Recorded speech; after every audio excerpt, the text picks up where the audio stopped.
estamos en vivo por Facebook Live del Estadio Israelita Maccabi, en un nuevo programa de EIM-TV, con Eva Holz, en este capítulo recurrente, ¿no?, de Explorando la Creatividad, nuestra anfitriona de siempre, y una invitada muy especial, Daniela Roystein, y los voy a dejar con Eva para que les cuente un poquito más de ella. Ok. Hola, ¿cómo están todos? Me presento como siempre, mi nombre es Eva Holz, soy diseñadora 2 veces y artista visual, y tengo el agrado de presentar a la Daniela Roystein, y hoy día vamos a hablar de unos temas muy interesantes y sobre algunas ideas o creencias que la gente tiene acerca de la creatividad. Y que nos estábamos riendo con Daniela recién, porque yo le decía, oye, bueno, ¿y tú estudiaste leyes? Sí, sí, estudié leyes. Bueno, me estás haciendo clases también, ¿no es cierto? Sí, sí, estoy haciendo clases en el colegio. ¿Pero cómo? Si no estudiaste eso. No, sí, estudié eso también. Oye, ¿y la cuestión de los libros y todo? No, eso también. Y esto otro, bueno, y eso también. Entonces, ¿de qué vamos a hablar? Vamos a hablar de la versatilidad. Vamos a hablar de esa creencia que el que dicen, el que mucho abarca, poco aprieta. Pero hay artistas famosísimos en el mundo que han incursionado en 10 temas y 10 técnicas y 10 maneras distintas, pero como ya son tan famosos, ya no les dicen, oye, no podéis estar pintando paisajes y además cosas abstractas. Entonces, aquí justamente queremos hablar de eso, queremos hablar de la versatilidad, y voy a pedirle a Daniela que nos vaya contando un poco su historia, ella misma, dónde nació, qué estudió, qué es lo que hizo, qué es lo que ha hecho, qué le interesa. Así que te dejo la palabra, Daniela. Gracias, Eva. Muchas gracias. Y hola a todos. Feliz de estar acá en el EIM, en el gran estadio israelita, que es una de las mejores cosas que le pasa a la comunidad en Chile. Les voy a contar un poco de mí solo en función de qué es importante para el tema de la creatividad. Así es. Yo soy argentina, nací en Buenos Aires, y fui a colegio judío toda mi vida, al GAN, al Bialik de Devoto, después fui a un colegio judío en el secundario, que se llamaba Rambam, Instituto Modelo Argentino Hebreo Rambam, donde teníamos todas las materias oficiales, mucho hebreo, mucho Torah, muchos estudios judaicos también, mucho deporte, mucho espíritu de competencias deportivas. Y cuando terminé el secundario, quería estudiar muchas cosas. Quería estudiar traductorado de hebreo, pero tuve un profesor que me dijo, por ahí no vayas, porque eso no, y son pocos, y como la salida laboral, lo típico de la salida laboral. Entonces el traductorado hebreo quedó a un costado. Después quería estudiar publicidad, quería estudiar periodismo, y terminé estudiando abogacía. Entonces estudié abogacía en Buenos Aires y paralelamente estudié para Morá, ¿sí? Estudios judaicos en el Seminario Rabínico Latinoamericano. Entonces, con ese título, ya empecé a dar clases de muy jovencita en el Colegio Betel. Entonces hubo una época que estudiaba a la mañana abogacía, después iba a trabajar de Morá, trabajaba toda la tarde de Morá, y después a la noche seguía estudiando el final del Seminario Rabínico. Y trabajé de abogada. Cuando me recibí de abogada, la verdad que a mí lo que me gustaba era trabajar en el área de la adopción, en derecho de familia, específicamente en el tema de adopción. Y ahí no pude entrar, fíjate, porque cuando intenté, hubo mucha gente que me dijo ahí, en esa época en Argentina, es muy del dominio de la Iglesia católica, entonces es como un poco complicado entrar. Entonces trabajé en otra área, que nada que ver, que fue muy desafiante para mí, que era en el tema de quiebras, y concursos y quiebras, en derecho comercial. Bueno, pero ahí igual desarrollé una parte muy interesante y muy creativa, que era cuando había que contactar a los deudores y a los acreedores, y he hecho cosas muy detectivescas, que eso queda para otra charla. Bueno, pero ahí ya hay creatividad, ya hay pura creatividad en la cosa de... Porque me ha tocado, por ejemplo, teníamos que citar gente que no teníamos los datos y bueno, y había que conseguírselos. Así que era la época en que tú depositabas cupones cuando ibas al restaurante, y depositabas cupones con tu nombre y todos tus datos, a ver si te ganabas algo, y después te llamaban, te ganaste una semana en un all inclusive. Entonces yo, un poco picarle, un poco chutzpah, te diría, llamaba y decía, mira, te ganaste, pero necesito tu DNI, número de documento, y me daban todos los datos, Eva, me conseguía todos los datos, y ahí le llegaba la citación. Así que, sí, había que ser creativo. Eso fue en mi época de abogada, así que la he pasado bien en esa época. ¿Y te fuiste a Israel? Después, claro. ¿A qué edad te fuiste a Israel? Yo me casé con Sergio y nos fuimos a Israel por 2 años. ¿Sí? Y ahí hice un máster en comunicación y periodismo. Volví a mi primer amor, que era todo el tema del periodismo, me encanta ese tema. Entonces ahí logré concretar eso, hice un máster en la Universidad Hebrea de Jerusalén, que fue muy apasionante. Tuve que dar unas equivalencias primero, porque mi primer título era en abogacía, entonces tuve que hacer un poquito de Ulpan, como el último nivel del Ulpan, que fue maravilloso. El sistema que tienen de enseñar es una cosa de otro planeta. Y ahí en Israel terminé y me recibí de máster en periodismo y comunicación, y las últimas materias ya fue, el último mes ya fue con nuestra primera hija nacida, porque ahí nació Constanza, en Jerusalén, así que ya me tomé como una semanita, 10 días, nació Connie y después tuve que volver a la universidad. Así que ahí con ella en la mochilita de bebés, de guagua, volví a terminar el máster y bueno, fue una experiencia muy hermosa también, muy hermosa. Pero fantástico, y cada estudio le servía al que seguía, me imagino. O sea, porque aunque uno dice son todos distintos, pero todo en algún momento se entrelaza, me imagino, ¿no? Absolutamente, porque mira, tú te vas nutriendo de las diferentes formas. Por eso yo creo que también cuando uno estudia de grande, también se beneficia de eso, porque a veces uno, hablábamos antes, y dice, ay, le da como pudor ponerme a estudiar de grande. Grande igual habría que definir lo que es grande hoy en día también. Claro. Pero hay gente que le da pudor, y yo creo que, bueno, primero que es hermoso estudiar toda la vida. Hoy en día la vida es larguísima, uno puede... Entonces todo ese concepto de la carrera única es un poco limitado para hoy en día, yo creo, para lo que se espera de hoy en día, porque hoy tú puedes reinventarte muchas veces también y combinar. Yo creo que también combinar. Y hoy día está permitido ser versátil, hoy día está permitido ser multifacética. Pero recuerdo que una vez que yo traté de postular a una galería, me dijeron, no, porque usted pinta figurativo y abstracto. Cuando usted sepa quién usted es, entonces venga y postule de nuevo. Por el momento, no, porque usted tiene muchos caminos, me dijo. Ya leí. Pero así era.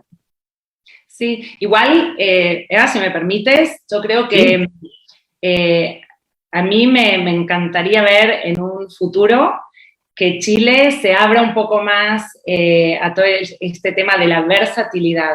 Porque mira, a mí, como estoy en educación también, y aparte porque soy mamá de 3 hijos, una que ya se recibió de licenciada en arte. Fantástico, y lo está haciendo muy bien porque ya le vi su cuadro, ya le vi unos retratos espectaculares. Muchas gracias. Y la verdad es que a nosotros nos ha sorprendido cuando ella tenía que elegir la carrera, qué carrera iba a estudiar, las opciones en la mentalidad de la gente, porque las opciones están, pero en la mentalidad de la gente en Chile es ingeniería comercial civil, medicina, psicología, odontología y, no sé, nutrición, creo, y ahí uno para de contar. Y esas son como las carreras, y sobre todo como que me extendí demasiado, son como 4 máximo. Claro. Entonces, todas las otras carreras no tienen como buena prensa. Y eso yo creo que ojalá en un futuro, y ojalá en un futuro no tan lejano, cambie. Porque hay niños con unos talentos, con talentos artísticos, con talentos, no sé, para otro tipo de carreras que no son las tradicionales a los ojos chilenos, para todo el tema de las artes mediales, todo el tema de la publicidad. Por ejemplo, en Argentina está muy desarrollado eso y está bien visto. Acá me parece que hay que dar todavía un salto para darle la opción a los niños a que se sientan con la autoestima alta por la carrera que eligen. Todavía eso falta un poco, me encantaría que se desarrolle. Ojalá. Difícil. Es difícil porque yo sé, porque es también toda una cosa de tradición, está todo el tema de la PSU. A mí me ha pasado mucho que cuando me preguntaban por mi hija, ay, ¿qué va a estudiar, Connie? Yo decía, arte. Y la reacción era, bueno, qué bueno que estudie lo que le gusta, está bien. Era como casi dándome el pésame claro. O como dando, suponiendo que, bueno, a lo mejor no le fue bien en la PSU, ¿entiendes? Entonces, claro. Eso ojalá cambie porque hay mucho talento, yo lo veo en los niños del colegio. Claro, ahora, fíjate tú que yo entré por casualidad a estudiar arte, porque yo iba a estudiar agronomía, porque me gustaba el cuento de las plantas, los jardines. Pero yo misma miraba en menos esto de ser artista. Era una carrera, y hasta el día de hoy, de segunda categoría o de tercera. Por suerte que mis padres no dijeron nada y estaban conformes con lo que yo estudiaba, porque ellos venían del Imperio Austrohúngaro, donde la cultura y el arte era lo más importante. Entonces ellos traían eso, se escuchaba ópera y música clásica en mi casa, se veía arte, entonces era más normal. Pero yo, que venía al Instituto Hebreo, donde esto de ser artista era de segunda o de tercera, es decir, jamás se me hubiera ocurrido, ¿ya? Entonces, indudablemente está eso, y además está la dificultad económica que significa ser artista de cualquiera de las áreas, porque son trabajos precarios, son trabajos cortos, hay que tener mucha fuerza y mucho empuje para salir adelante. Tienes que estar en constante movimiento y en constante búsqueda y en constante aprendizaje. O sea, es una carrera muy difícil en todo. La gente cree que es pintar caritas y pintar arbolitos. No, es mucho más que eso, porque todas las clases te están, y tú que ahora lo viste con tu hija, los desafíos son tan grandes para cada ramo, y es tanta la competencia, y es muy difícil, es una carrera muy difícil, no es lo que la gente cree. Es una carrera difícil que yo creo que también lo que tú dijiste de salir a ganarse el pan, por así decirlo, y de salir a pelearla, que es cierto, pero también es un círculo virtuoso o vicioso, porque cuanto más haya y más gente se anime y más gente entre en esta bicicleta gigante que va creciendo y creciendo del arte, más posibilidades se abren. Cierto. ¿Entiendes? Entonces yo, justo hoy tuvimos una reunión con unos colegas y en una generación del colegio justo mencionaron que hay varios niños artistas y varios niños que ya están pensando en la carrera. Y digo artistas porque es lo que me toca de cerca, pero podría nombrar otras carreras, ¿entiendes? Que no son las 4 tradicionales que pueden desarrollar.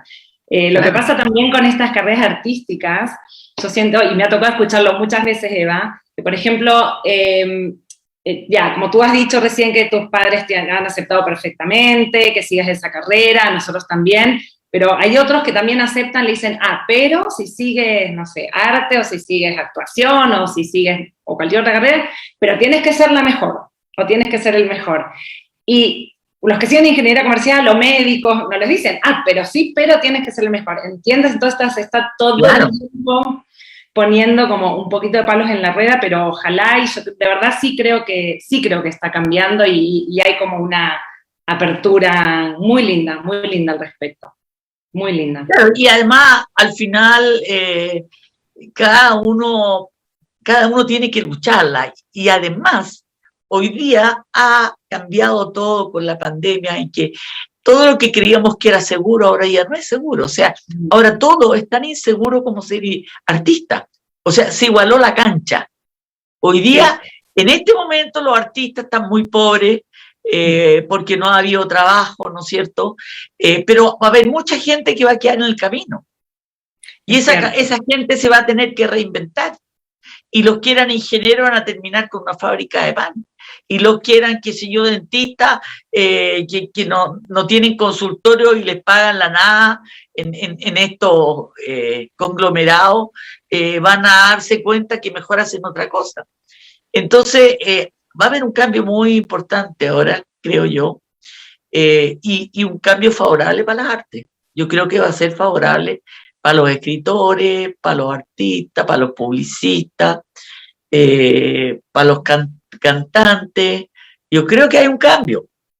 Y material no falta, digamos. Material de inspiración en esta época, claro, de pandemia. No, y han habido tanta gente con tantos inventos hoy día, o sea, realmente la creatividad se ha disparado.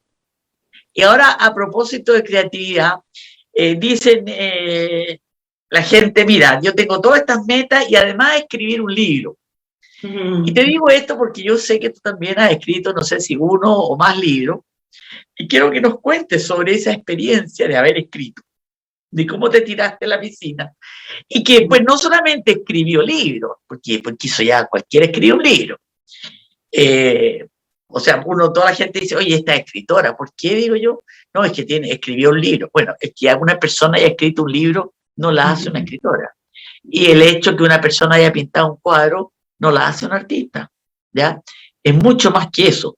Entonces, me gustaría que nos contaras de cómo llegas tú a la literatura, de cuáles fueron los lectores que te fueron inspirando y cómo después de todo, encima, haces una editorial y te conviertes en editora.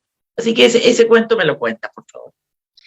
Feliz te cuento. Te voy a contar de... A ver, ¿cómo lo vamos a organizar esto? Ya, mira, el libro que yo escribí, la novela que yo publiqué, que es lo último publicado lo anteúltimo publicado que tengo, se llama Escote Masculino.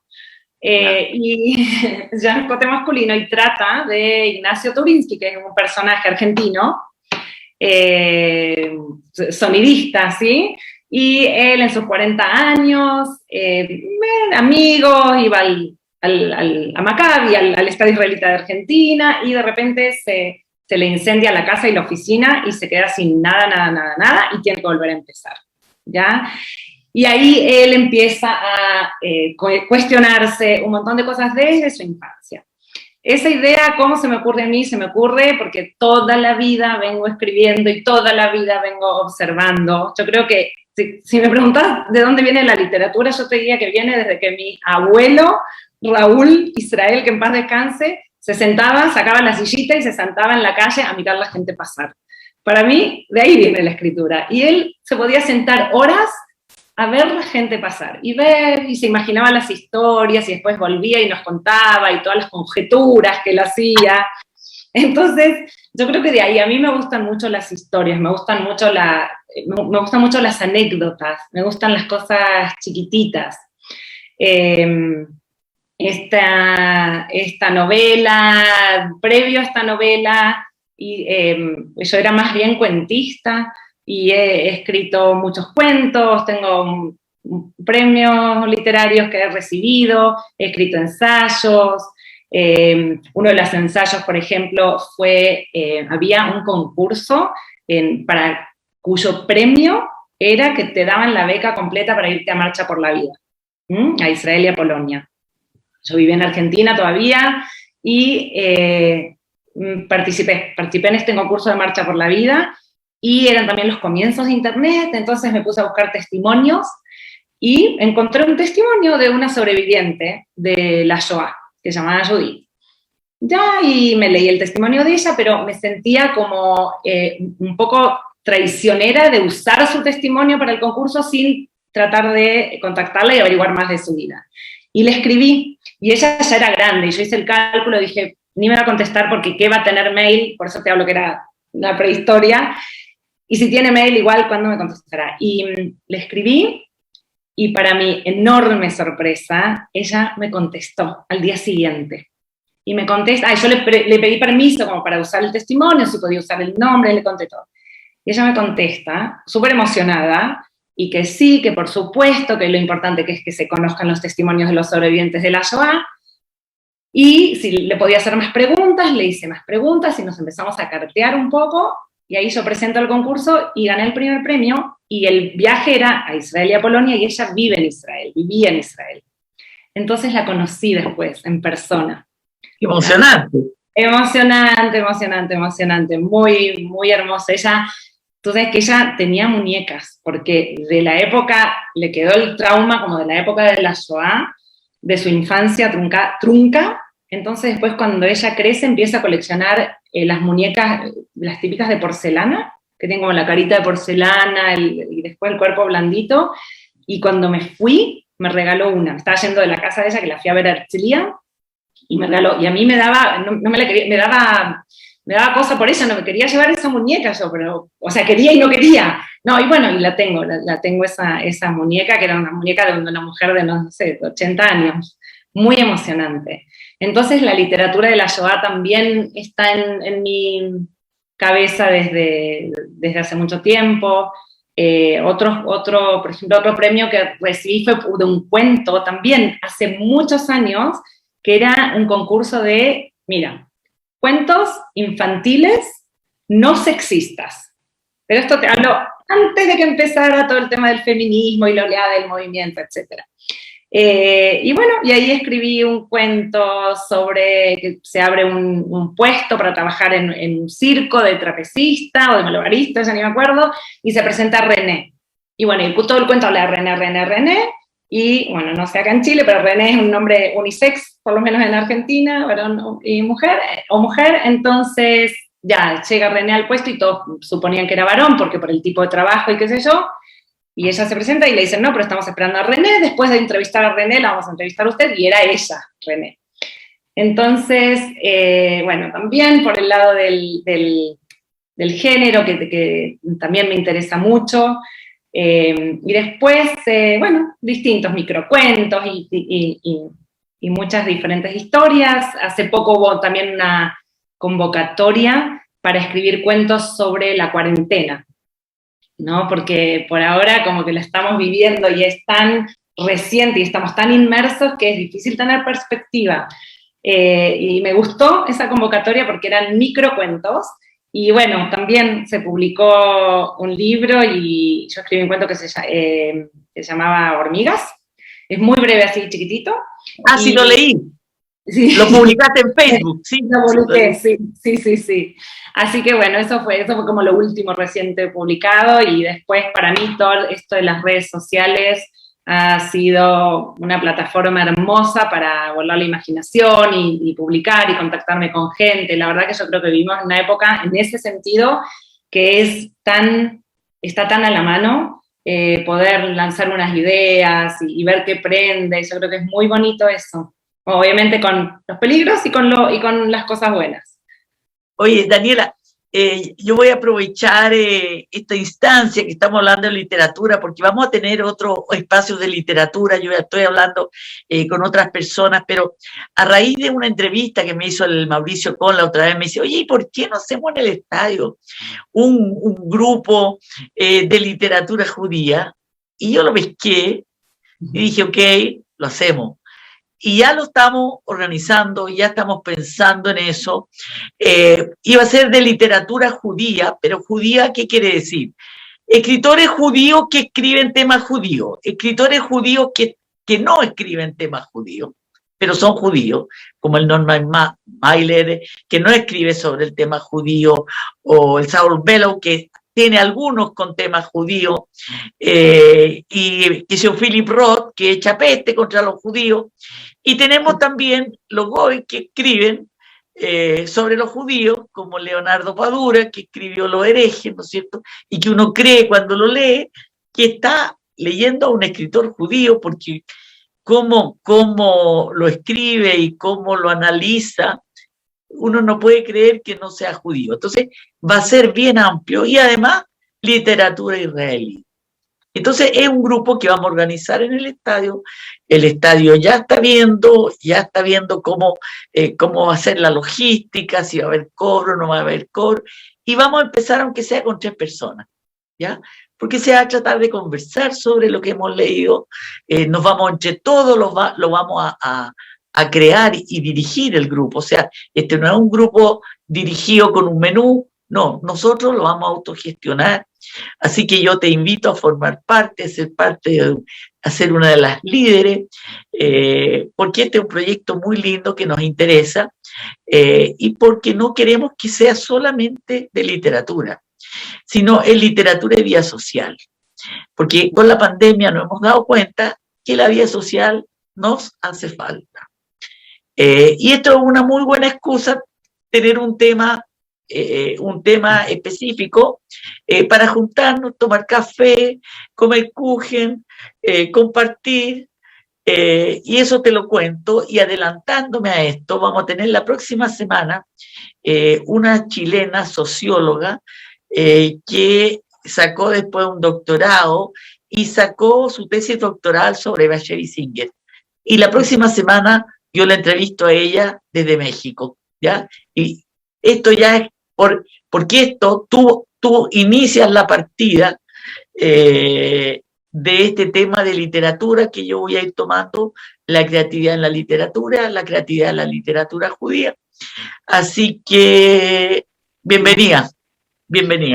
Hermoso. Eva, ¿sabes qué? Primero encuentro que es un espacio que estaba vacante.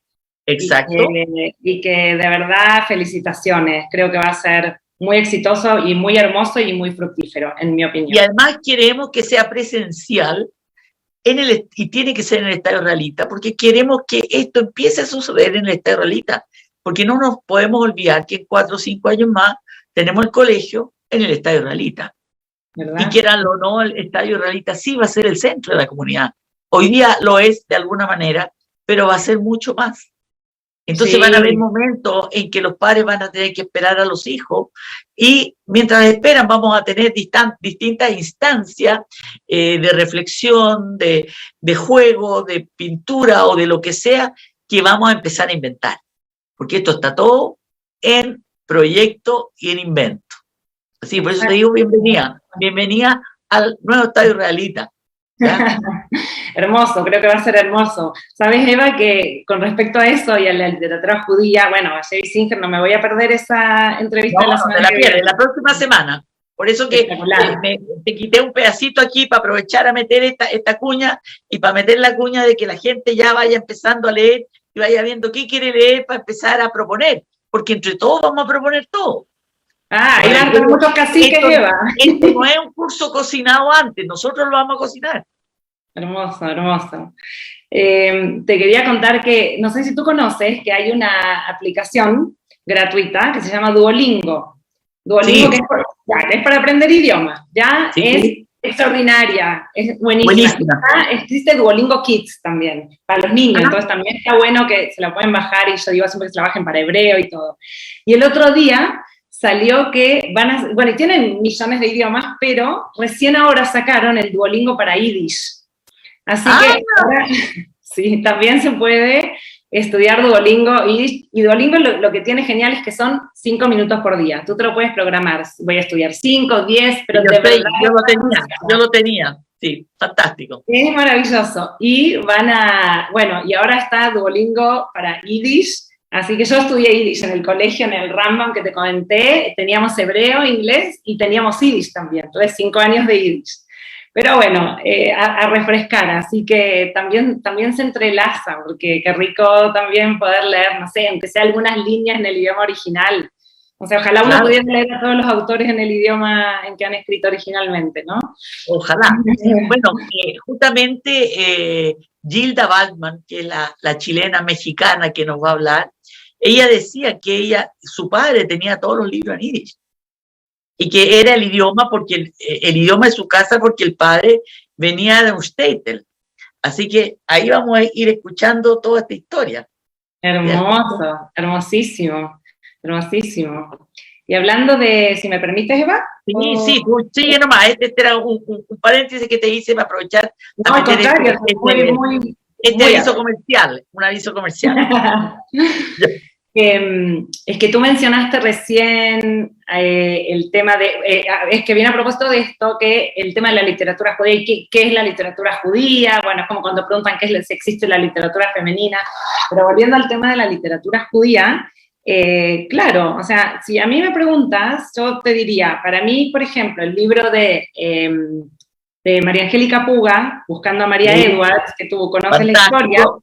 Donde tú fuiste la editora, espera, déjame interrumpirte, porque cómo yo me interesé en Daniela, por casualidad, porque estaba yo en un taller de cine del Estado israelita, y llegó una señora que era esta señora Puga, que contó la historia cómo su abuela o su bisabuela salvó a un grupo de judíos muy importante, y que ella escribió un libro sobre eso, y contó cómo fue todas las peripecias para poder escribir el libro, y todo el rato estuvo mencionando a la Daniela como editora del libro, como la ayudó, lo gentil, lo amorosa, y yo ahí me quedé metida con la Daniela, y dije, no, y todavía no está en este programa de la televisión que tengo, dije, no, yo a esta Daniela la tengo que conocer, porque si alguien habló de esa manera de ella, ¿ya?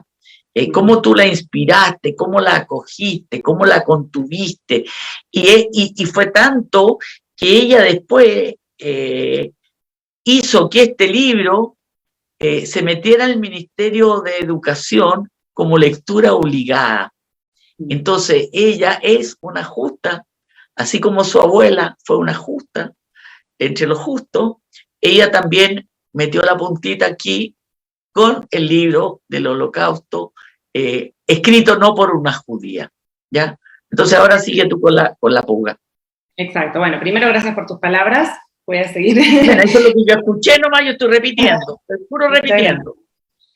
María Angélica, claro, ella es la bisnieta de María Edwards Errázuriz, que ella es esta aristócrata de los Edwards del Mercurio, etcétera, que para la época de la Shoah vivía en Francia y podría haber seguido viviendo felizmente en fiestas y cócteles muy adineradas, sin embargo ella ve el sufrimiento de los judíos, descubre este tema y ella empieza a salvar niños judíos, ¿ya? Y va al Hospital Rothschild, se anota como asistente social y ahí urde toda una trama para rescatar a estos niños y no solo rescatarlos, que eso también es lo interesante, porque como Dayenu, si los hubiese solo rescatado y ahí terminaba el cuento, Dayenu, ¿no? Como decimos, empezás, pero ella los rescata y además cuando termina la guerra los restituye a familias judías para que tengan educación judía. Entonces es muy alucinante la historia. Y María Angélica Puga, que es la bisnieta, que vive en Pirque, aquí, es amorosísima, ella escribe esta historia porque se gana, es muy interesante la historia, se gana un fondo concursable, ¿sí? Estos fondos de cultura, y ella dice, tengo esta historia para contar, me gustaría viajar a Francia para recabar más información, ya. Y tú cuando postulas a estos fondos, tienes que mandar un extracto, un adelanto, una cierta cantidad de páginas de lo que vas a escribir. Entonces es muy gracioso como ella lo cuenta, muy entretenido, porque ella dice que le adjudican este fondo concursable, se lo gana, y le ponen, en principio le dicen, por ahí no está tan bien escrito literariamente hablando, pero la historia vale la pena ser contada. La historia vale la pena ser contada. Hubo alguien ahí del jurado que tuvo esta visión y esta grandeza. Entonces ya, ella escribe esto y después queda ahí como encajonado. Y una vez ella cuenta que para enero, que es para el Día Internacional del Holocausto, le abre el diario y lee una columna que hablaban de su bisabuela, de María Edwards, firmada por el rabino Ari Sigal. ¿Ya? Entonces ella dice, pero ¿cómo él puede publicar? ¿Cómo él tiene acceso a publicar y yo nunca lo pude publicar? Entonces ella llama al Mercurio para que la contacten con Ari Sigal, del Mercurio llaman al rabino Ari Sigal, y Ari Sigal finalmente se sienta con María Angélica, ¿ya? Y se conocen, y él le dice, mira, a mí me habían pedido que escribiera una columna para el Día Internacional del Holocausto, y bueno, todos conocen a Ari, que es muy brillante, y dijo, entonces, yo me puse a investigar la conexión con Chile y ahí descubre que estaba María Edwards como justa entre las naciones y escribe sobre ella. Y ahí ella le cuenta de que tenía su libro escrito y yo, ¿cómo entro yo en escena? Justo estaba recién partiendo con la editorial Furtiva, ya que éramos yo y mi socia Lorena Lee, que no es judía. Y bueno, entonces ahí Ari Sigal me llama y me dice, tengo esta historia, y por ahí, no sé, bueno, y ahí empezó el contacto con María Angélica, y fue un trabajo hermoso, emocionante. Y bueno, claro, ¿qué pasa? El libro, si tú lo lees, es cierto, no tiene como por ahí el clímax, y no tiene estas, no sé, definiciones que te van a hacer, que te tienen todo el tiempo al borde de la lágrima, pero no tiene el suspenso, no tiene la atmósfera, claro, no tiene la estructura. Es la historia real, tal cual. Claro, pero como yo la escuché, porque en esta reunión ella contó de cómo fue conociendo a estos niños, cómo ubicó a un par de niños y cómo se hizo íntima y cómo ellos le fueron contando. Entonces, el cómo hizo el libro es para hacer otro libro. Sí, estoy de acuerdo. Como hoy una alumnita que me mostró que tenía en la mano, que me dio mucho placer, el libro Maus, el del cómic de Spiegelman, y después él sacó el del cómic de la Shoah, y después existe el libro MetaMaus, que es cómo él hizo el libro, que es un libro famoso. Entonces acá también... Bueno, acá yo creo que también es como las películas, no sé si tuviste alguna vez este cineasta Herzog, que él tiene películas de cómo hizo la película. O sea, está la película y la película de cómo hizo la película. Entonces aquí, como dices tú, habría que hacer un libro de cómo hizo el libro ella. Sí, todas las investigaciones paralelas, cómo fue llegando a las distintas cosas. Y eso habría que tener una segunda parte ahí. Es verdad, es muy alucinante, y lo único breve que voy a contar de eso es que, para que nos situemos también en el tiempo, que uno de los sobrevivientes quiere contactar a la familia de Chile. Él se entera que había sido salvado hace muchos años por una familia en Chile, y a través de la embajada intenta, pero llega como a otra familia, y como era todavía la época pre-internet y pre-mail y todo eso, y las cosas eran por carta, todo esto se demoró mucho, hasta que finalmente él vuelve a insistir, y la carta llega a la familia la recibe la mamá de María Angélica Puga, y le dice, sí, yo efectivamente soy la hija o la nieta de María Edward, y bueno, y ahí empieza todo el cuento. Ya empieza todo el cuento, y ahí y después María Angélica hace una tremenda investigación, y ella va como rescatando por segunda vez, diría yo, la identidad de estos niños, y los pone en contacto. Claro. Después ella viaja, ella va al matrimonio del hijo, y es muy lindo porque María Angélica habla de mis niños, y tienen 90 años. Claro. Mis niños, que son los que rescató su bisabuela. Así que es muy hermosa la historia. Así que eso, si eso no es literatura judía, no sé qué es literatura judía. Hay por otra autora. Eso es literatura judía. Por eso te digo, la idea mía es hacerlo tan amplio que todo esto quepa. Porque de alguna manera yo lo había comentado con otras personas y me dijeron, no, tendría que ser literatura israelí. Yo dije, no queremos que sea literatura israelí, sino que la literatura israelí esté incluida, pero no que sea solamente literatura israelí. Literatura israelí va a ser una de las 10 literaturas. La media judía, la judía y media, o sea, es mucho más amplio que eso. Es hermoso el proyecto, te encuentro toda la razón, porque, por ejemplo, para mí, si me preguntas a mí, para hablar de autores chilenos, la Daniela Márquez Colodro, no sé si tú lo ves, ella escribe una chilena judía, ella escribe literatura para jóvenes, ¿sí? Y no es literatura de contenido judío para nada, pero para mí, si tú me preguntas, el contenido es literatura judía, porque aparte tiene que ver con los valores. Ella habla, ella habla del tema del bullying, por ejemplo. Entonces, los libros de ella, para mí, también son literatura judía. Exacto, no sé, los libros de divulgación de Landy Gomberov, para mí también es literatura judía. Para mí también. Estamos de acuerdo, totalmente de acuerdo. Sí. Y después, bueno, los propios también, obviamente, autores judíos que hablan de literatura judía, como dices tú, de Philip Roth, que tira pestes, pero si yo tuviera que... yo lo amo. Me preguntaron, ¿usted es un escritor judío? Y él contestó, no, yo no soy un escritor judío, yo soy escritor y además soy judío. Genial. Es que... Pero primero es escritor, o sea, es mucho más amplio. Mira, él tiene una novela que a mí me encanta, y yo se la recomiendo a todos los jóvenes de Madrid Him, que se llama Némesis, ¿ya? Y que es de un mahané de la época de Polonia, de un mahané, de un movimiento juvenil, y qué pasa, y de hecho hay una enfermedad, una epidemia, y cómo lo maneja el Madrid. Es un poema, es hermoso. Bueno, él es no lo leí, pero me he leído casi toda la obra de Philip Roth. Maravilloso. Esta por ahí no es la más comentada, pero a mí me parece que por el tema de la juventud sobre todo, es muy hermosa, se llama Némesis, es muy linda. Y bueno, y después, bueno, de los israelíes, hay un cuentista israelí, ahora contemporáneo, joven, que se llama Edgar Keret. Él... yo leí algunas cosas de él. También espectacular, y es mordaz, es ácido, y es contemporáneo, habla de la sociedad israelí actual. Entonces... el Aleph Bet Yoshua, sí, y tal Alenón, y tal Grossman. Sí, David Grossman, prolífico y hermoso, está Amos Oz, que... Con la caja negra, increíble el libro, La caja negra. Sí, todos son impresionantes, es que él es como que cada palabra está puesta en su lugar, es una cosa de locos, es muy impactante cómo él juega con las palabras. Ahora yo me estaba leyendo, empecé justo ahora, La Pantera, de Amos Oz, La Pantera en el sótano, ¿sí? Ese no lo leí.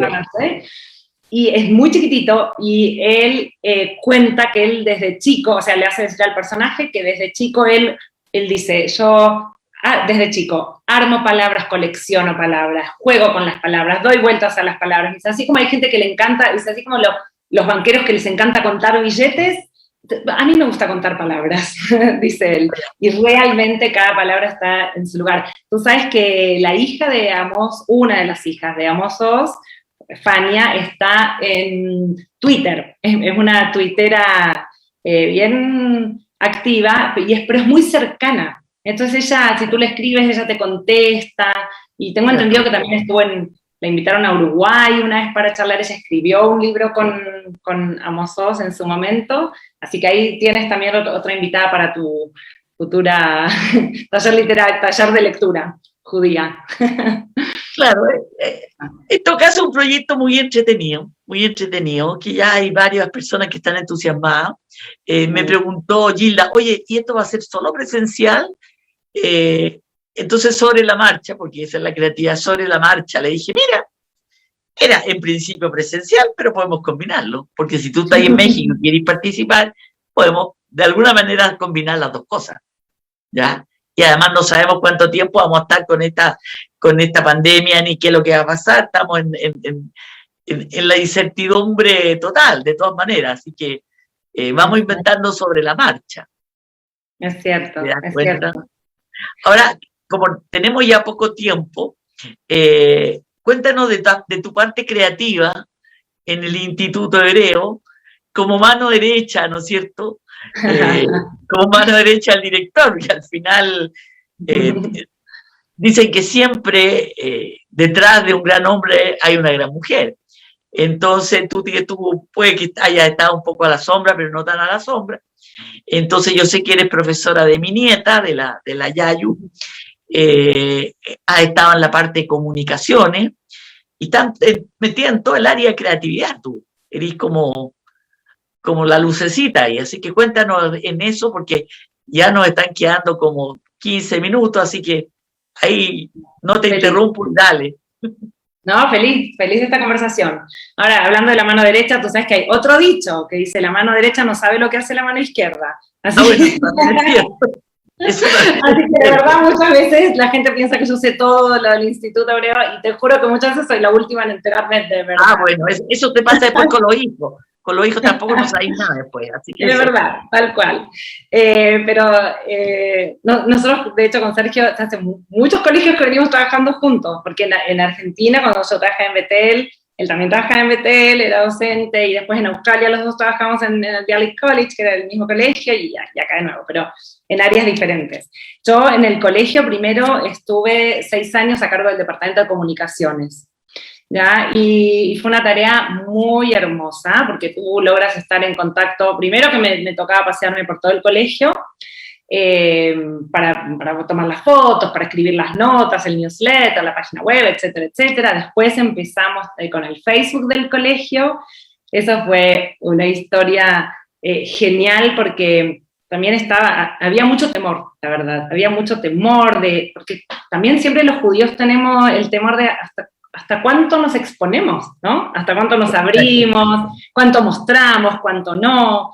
Entonces fue bien desafiante y fue bastante tiempo hasta que se lanzó la idea, pero creo que fue una idea ganadora y fue bueno, y ahí la gente empezó a saber las cosas que se hacían puertas adentro, porque la verdad cuando uno trabaja en un colegio, cuando se dice que es muy privilegiado, de verdad es muy privilegiado, porque tú tienes una ventana a los niños que nadie tiene, ni los padres tienen, ¿entiendes? Sí. Entonces, es una maravilla, y tú ves cosas y escuchas anécdotas, y a mí, por ejemplo, cuando estaba en comunicaciones, que me tocaba pasear por los que conocen el Instituto Hebreo, que son muchos, cuando tú pasas por el pasillo y vas aula por aula, entonces, por ejemplo, yo iba escuchando, la profesora de matemática, escuchas matemática, caminas 2 pasos hablando de Torah, caminas 2 pasos y están haciendo arte, caminas 2 pasos más, educación física, más física, entonces ahí tú también tomas conciencia de cómo el cerebro de nuestros niños, sobre todo los que van a este tipo de colegios,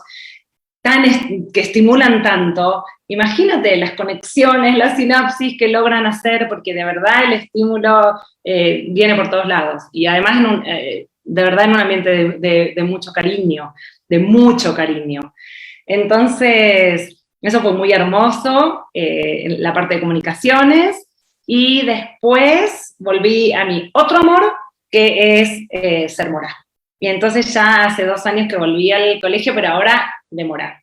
Y soy morá de hebreo y de Torah, y en la básica y en la media, y soy la persona más feliz del mundo, porque no hay nada mejor que ser moré. No hay nada mejor. Me río mucho, me divierto un montón.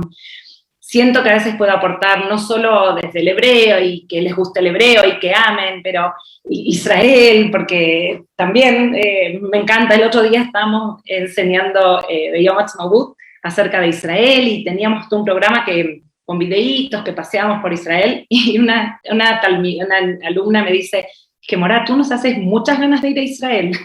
Y me lo han dicho en varios cursos, así que bueno, ahí está la semillita. Oye, y cuando tú, mientras estás compartiendo esto, y mientras yo te estoy mirando, yo veo cómo tu cara se va transformando, cómo te vas expandiendo y cómo te vas iluminando. Uno cree que esto no lo ve en el Zoom, sí, uno lo ve en el Zoom. Cuando uno tiene la mirada así como aguda, como la tengo yo, de estar mirando las sombras y las luces, ¿no es cierto? Estoy mirando esto también. Sí, bueno. Es muy rico escucharte, muy inspiracional, ver que a alguien le gusta tanto lo que hace, y además todo lo que hay hecho te gusta tanto. Sí, disfruto, por suerte. Oye, es que de verdad los niños son muy maravillosos. Con respecto a la creatividad, te podría decir una frase, que es que por ahí el año pasado, hay un libro que también les voy a recomendar que se lo lean, que se llama Ágilmente. El título es muy malo porque como que parece de autoayuda barata, pero el libro está escrito en realidad, el autor se llama Stanislao Bakrach, él es argentino y es un biólogo molecular, y él, desde esa área, desde saber cómo funciona el cerebro, pero con resonancias magnéticas, con ciencia, desde la neurociencia, él se vuelca a todo el lado de la creatividad y la innovación. Y todo su campo de estudio, y él es un speaker, lo pueden buscar en YouTube también, hay millones de videos, donde él enseña cómo uno puede hacer que el cerebro sea más creativo. Y aparte es un muy buen speaker, entonces es un gran divulgador, se los recomiendo mucho. De todas maneras. Es espectacular. Y él, una de las frases que dice, una de las cosas que hay que hacer, por ejemplo, para ser creativos, te dicen ya, cuando tú tienes que plantear una idea, te dicen, dame una idea, no sé, tengo que redecorar este espacio, ¿cómo lo hago? O tengo que resolver cómo, no sé, cargo esto en la computadora, ¿cómo lo hago? Entonces dice, primero tienen que salir 100 ideas. Y recién la 101 va a ser la idea creativa. ¿Y por qué te lo digo? Lo relaciono con los niños y la educación, porque muchas veces porque el tiempo es escaso, entonces hace una pregunta a los talmidim y dice, ya, ¿quién sabe esto? Entonces levantan la mano, ya, tú tiras la respuesta, listo, pasamos a otro tema. Pero a veces las mejores respuestas salen cuando uno les da más espacio y más tiempo. ¿Y cómo se les ocurre? ¿Y cómo se les ocurre? ¿Y qué más? ¿Y qué más puede ser? Y también ahí se animan otros niños que no son los primeros en levantar la mano. Entonces, dar ese espacio, y él decía, salen 100 ideas, cuando te salen las 100 primeras ideas son las comunes, las que todo el mundo sabe, las que a todos se les van a ocurrir. Las 101, ahí empieza la creatividad. Entre otras cosas que él dice que es muy espectacular. Como por ejemplo una última, porque no sé qué estamos de tiempo, pero otro tip, otro consejo que él da, y está todo, lo lindo también es que está todo científicamente comprobado, es muy hermoso. Él dice, para ser creativo, y esto también se relaciona obviamente y mucho con la educación, hay que apagar el juez que todos tenemos adentro, acallar el juez que todos tenemos adentro, que te dice, no, uy, qué vergüenza, esa idea es mala. Yo lo llamo, le tengo que borrar la cassette. Le tengo que formatearlo, hay que formatearle la cabeza de nuevo y borrar todas esas grabaciones que tienen. Sí, exacto, porque si no vienen a repetir lo que se espera que digan, ¿ya? Porque también muchas veces uno dice lo que los demás esperan que uno diga, para fit in, sí. Entonces, entonces él decía también como acallar ese juez que todos tenemos adentro, ¿sí? Que nos dice, no va a funcionar. Mira, Eva, me acuerdo cuando fuimos a tu taller con los niños de Lo Barnechea, los niños de la Juan Pablo II, que ese fue un proyecto muy hermoso, y tú les dijiste, si la maestra, no dejen como que dejarse influenciar, porque si la maestra les dice que el sol no puede ser azul, por ejemplo. Háganlo verde si quieren. Exacto, me quedó muy grabado ese ejemplo. Y ellos te miraban con unos ojos porque probablemente es verdad, el sol, si todos tenemos que pintar un sol, todos lo pintamos, yo toda mi vida pinté el sol amarillo, no sé, porque eso es como lo que se espera también. Entonces, eso, de que se puedan permitir, ¿sí? Sin juzgar.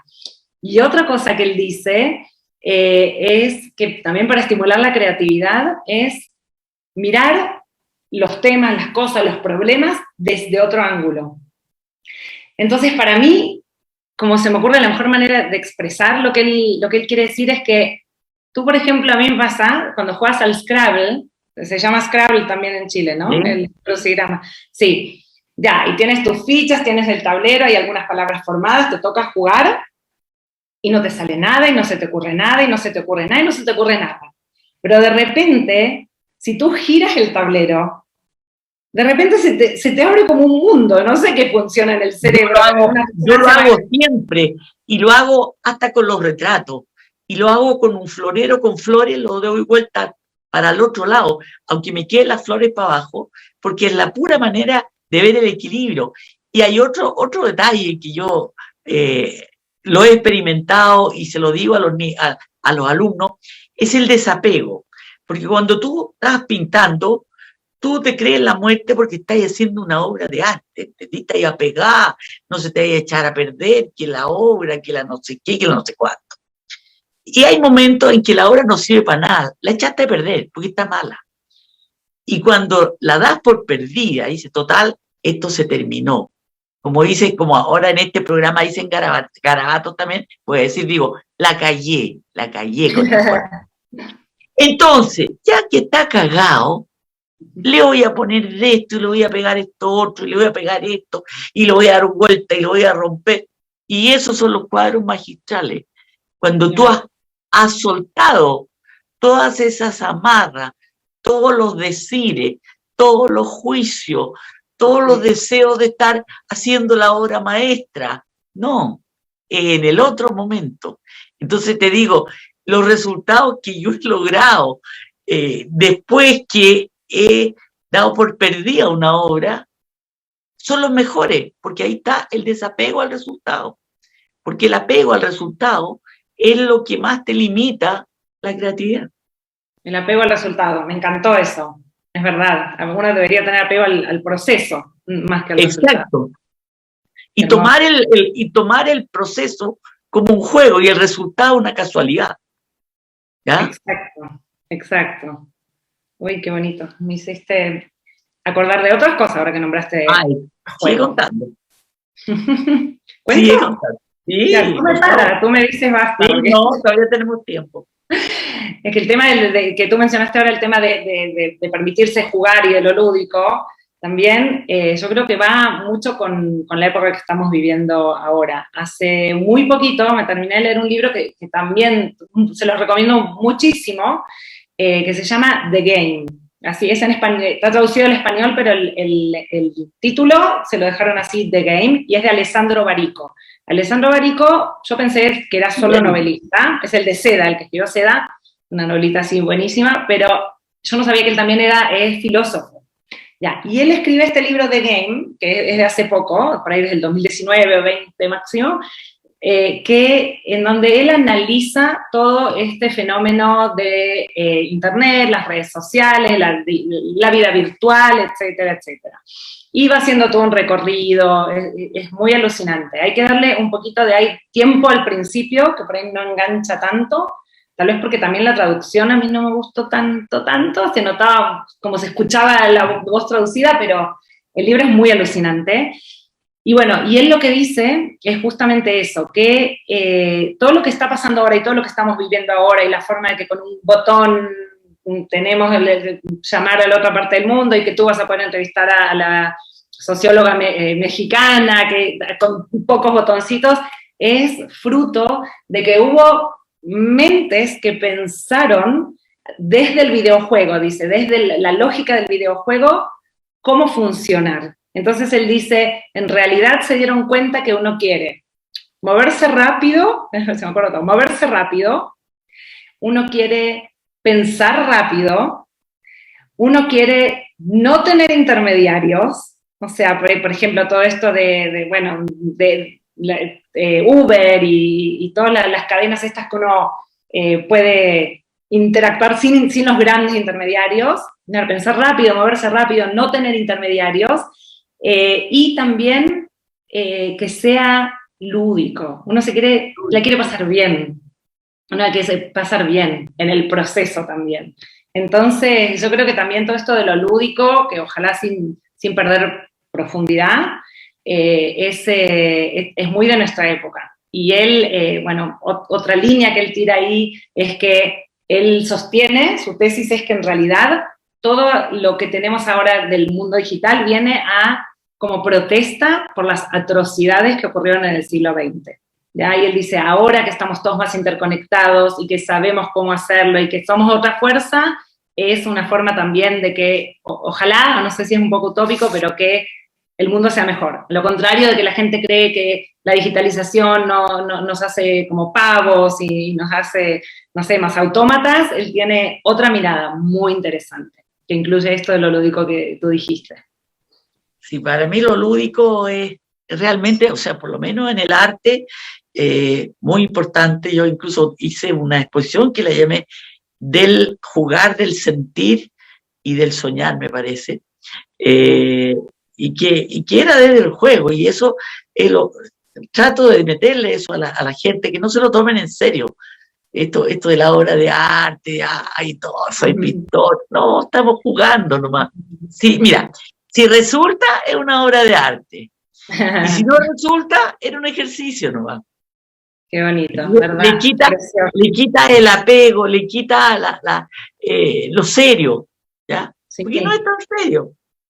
No la carga, es cierto. La carga emocional. Bueno, vamos a empezar a dar el cierre, estamos ya en la hora. He disfrutado mucho la conversa contigo porque, señores oyentes, tengo que decirles que yo esto lo hago porque lo paso bien. Yo lo disfruto en conversar íntimamente con un par de personas que me tincaron, que igual que en el arte me tinca que le voy a poner azul porque va a quedar bien. En este caso me tincó que la conversación con Daniela iba a ser así de exquisita. Esta es mi segunda conversación con alguien que conozco solamente un poquito. La otra vez fue con el doctor Davidov, que no lo conocía nada. Así que ya me estoy atreviendo, estoy de a poquito atreviéndome. Y estoy dejando que la tincada me guíe. Así que te lo agradezco, un gusto, feliz que seas la profesora de mi yayu, ¿ya? Y que tú lo goces tanto, porque el gozo tuyo obviamente lo transmite. O sea, el que tú estés gozando lo que tú estás haciendo es algo que los niños lo van a percibir y lo tienen que estar percibiendo. Y tus clases, por lo tanto, deben ser de lo más divertidas que hay. ¿Ya? A propósito del juego, ¿ya? Así que te dejo a ti para que tú te despidas del oyente. Y yo, mientras tanto, agradezco a la Estadio, agradezco al David, a Juan Francisco, que han estado apoyándonos, y a ti te dejo para que digas tus últimas palabras. Nada, agradecerte, te quiero agradecer un montón, la he pasado espectacular, me divertí, también me gusta que sea en el Estadio Israelita, porque muy súper brevemente quiero decir que cuando nosotros llegamos a Chile, que ya van a ser como 11 años, el Estadio Israelita fue el lugar donde yo me sentaba, me instalaba horas y horas con mis hijos y he construido una experiencia hermosa y mucha comunidad. Así que también me da placer hacer esto aquí. Y saludar a todos y que se animen todos a hacer todo lo que quieran sin juzgarse. Así que adelante y gracias por la oportunidad de charlar, feliz siempre. Y gracias a ti por habernos contado todo lo que nos contaste. Muchas gracias y buenas noches a todos.